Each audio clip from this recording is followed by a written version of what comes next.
উনি যেভাবে চিন্তা করেছিলেন, যতটা সরলভাবে, যতটা স্ট্রেইট লাইনে চিন্তা করেছিলেন, বাংলাদেশে এতটা স্ট্রেইট লাইনে দেশ চালানো সম্ভব না।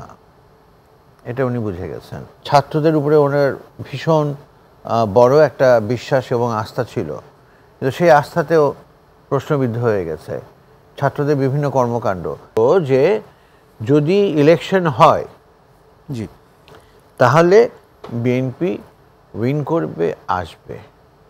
তো প্রথমে আমি যে কথাটা বলতে চাই, এই যে ডিসেম্বর থেকে জুন আপনি বলছেন, প্রধান উপদেষ্টার উদ্ধৃতি দিয়ে পত্রিকায় ছাপা হয়েছে, কিন্তু আজকের পত্রিকাগুলো যদি আপনি দেখেন তাহলে যুগান্তর, তারপর প্রথম আলো, এরকম আরও একটা দুটো পত্রিকা ছাড়া বাকিরা সবাই কিন্তু বলেছে যে ডিসেম্বরে ইলেকশন।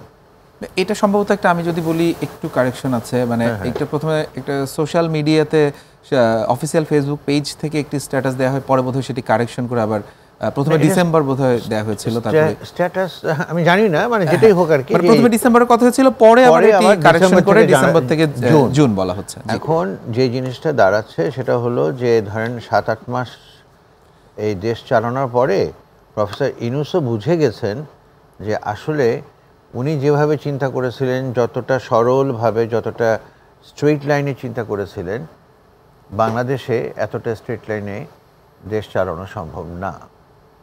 এটা উনি বুঝে গেছেন। পাশাপাশি এটা বুঝে গেছেন যে উনি যাই করুন না কেন, কোনোটাই, কোনো অ্যাকশন, কোনো স্টেপ সবার জন্যে গ্রহণযোগ্য, সবার কাছে প্রশংসনীয় হবে না। কেউ প্রশংসা করবে, কেউ তিরস্কার করবে, এটা উনি বুঝে গেছেন। কিন্তু একটা বিষয় যদি বলি যে এই ডিসেম্বর এবং জুনের যে কথাটা, এটি যে খুব সম্প্রতি এই বিষয়টি এসেছে তা কিন্তু না, এটি নিয়ে কিন্তু বেশ অনেকদিন আগে থেকে এই সময়সীমা নিয়ে কথা হচ্ছে সময় নিয়ে। কোনো দল মানে তার এক উপদেষ্টা তো বলেই বসলো যে দেশবাসী 5 বছর এই সরকারকে চায়। এরকম নানান ধরনের কথাবার্তা হচ্ছে, এবং যত দিন যাচ্ছে ততই ওই যতটুকু শৃঙ্খলাবদ্ধ ছিল সেই জিনিসগুলো আলগা হয়ে যাচ্ছে, কমান্ডগুলো লুজ হয়ে যাচ্ছে। এখন আমি যেটা বুঝি যে প্রফেসর ইউনূস অত্যন্ত সম্মানীয় একজন লোক, অত্যন্ত সম্মানের সারা বিশ্ব জুড়েই। উনি সম্ভবত খুব ভালোভাবে টের পেয়েছেন। তারপরে ধরেন যে ছাত্রদের উপরে ওনার ভীষণ বড় একটা বিশ্বাস এবং আস্থা ছিল, কিন্তু সেই আস্থাতেও প্রশ্নবিদ্ধ হয়ে গেছে ছাত্রদের বিভিন্ন কর্মকাণ্ড, যেটা উনি মুখে বলছেন না, কিন্তু বাস্তবে উনিও। মানে কি ধরনের কর্মকাণ্ডগুলো আপনার মনে হয়? 115টা গাড়ি নিয়ে সার্জিস আলম গেল দেশে নির্বাচনী প্রচারণা করতে। রূপায়ণ টাওয়ারে 2টা ফ্লোর নিয়ে তারা অফিস করছে। ইন্টারকন্টিনেন্টালে তাদের জন্য 10টা রুম বুক করা আছে। এই যে জিনিসগুলো, এই জিনিসগুলো কিন্তু কখনোই মানুষ ভালো চোখে দেখে না। তাহলে অন্যদের সাথে কি পার্থক্য হলো? তারপরে এমনও শোনা যাচ্ছে যে এখন ছাত্ররা এত বেশি চাঁদাবাজিতে নেমে গেছে যে তাদের নিজেদের ভিতরে গোলমাল লেগে গেছে, যে আরে তুমি করতে পারলে আমি কেন করতে পারবো না, এরকম নানান কিছু আর কি। মানে আমি যেটা বলছি যে সেই সংখ্যাটা আসলে কতটুকু, তারা তো আসলে অনেকেই আছেন, কিন্তু সবার বিরুদ্ধে এখন যখন দেখবেন যে টপ, মানে হেড থেকে, মাথা থেকে এগুলো শুরু হয়, তখন বুঝে নিতে হবে যে ওটা একদম পা পর্যন্ত ছড়িয়ে ছিটিয়েই চলছে। এটা একটা ব্যাপার। আর যে কথাটা আমি বারবারই বলতে চাচ্ছি যে ওদের যে বক্তব্য, ওদের যে নানান ধরনের উক্তি বিভিন্ন সময় ছাত্রদের, এটা কিন্তু লোকে এখন ভালোভাবে মানে রাজনৈতিক উক্তিগুলো তারা উড়িয়ে দিচ্ছে এক একটা অধ্যায়কে। এটা মেনে নেওয়া যায় না।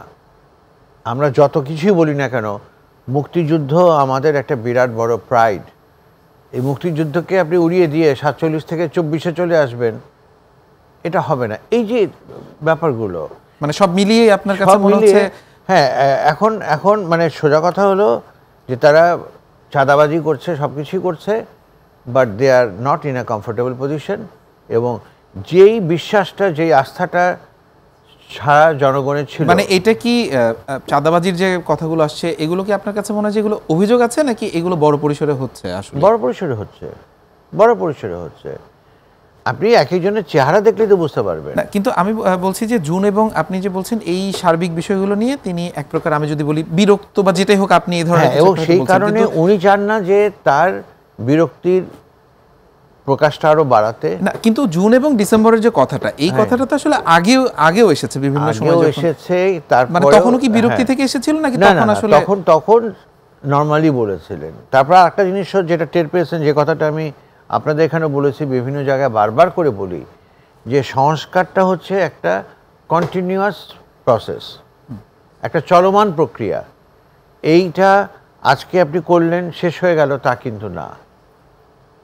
আজকে আপনি শেষ করলেন সংস্কার, কালকে আমি এসে সব কিছু বাতিল করে দিলাম। যে যার এজেন্ডা নিয়ে এগিয়ে যাচ্ছে দলগুলো, নেতারা, এবং ফলে যেটা হচ্ছে যে এই ডিসেম্বর, জানুয়ারি, জুন এগুলো কিন্তু আসলে মূল সমস্যা না। মূল সমস্যা হলো সবাই তার এজেন্ডাটা বাস্তবায়ন করতে চায়, এবং এজেন্ডা বাস্তবায়ন করতে গেলে যে জিনিসটা দাঁড়াবে, কিছু ব্যাপার খুব চাক্ষুষ,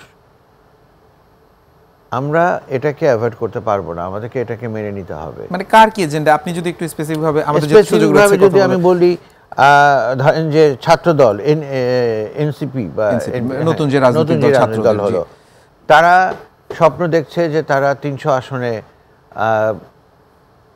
দিবে, ক্যান্ডিডেট দিবে, প্রার্থী দিবে, এবং তারা 300 আসনে জিতে আসবে। স্বপ্ন তো দেখতে কোনো অসুবিধা নাই, তারা স্বপ্ন দেখছে। আরেকটি ধর্মভিত্তিক রাজনৈতিক দল এবং আরও অন্যান্য ধর্মভিত্তিক রাজনৈতিক দলগুলো, তারা মনে করছে যে এখন তো আমাদের সুযোগ, আমাদের সময়। কিন্তু তারা কখনো এই বাস্তবতাটাকে হিসাব করে না যে যত কিছুই বলি না কেন, তাদের টোটাল স্ট্রেংথ অফ ভোট বা সাপোর্ট এখনো 10%-এর উপরে। বিএনপির অবস্থানটা কি আসলে? যেমন বিএনপির অবস্থান শোনেন, এখন এইটাই আমি বলতে চাচ্ছিলাম যে এখন এই পরিস্থিতিতে এটা একেবারে মানে দিবালোকের মতন স্পষ্ট যে যদি ইলেকশন হয়, জি, তাহলে বিএনপি উইন করবে, আসবে। কারণ বিএনপির সাথে টক্কর দেবার মতন স্ট্রেংথ, যোগ্যতা এখনো এই নতুন দলেরও হয়নি, আর অনেকেরই হয়নি।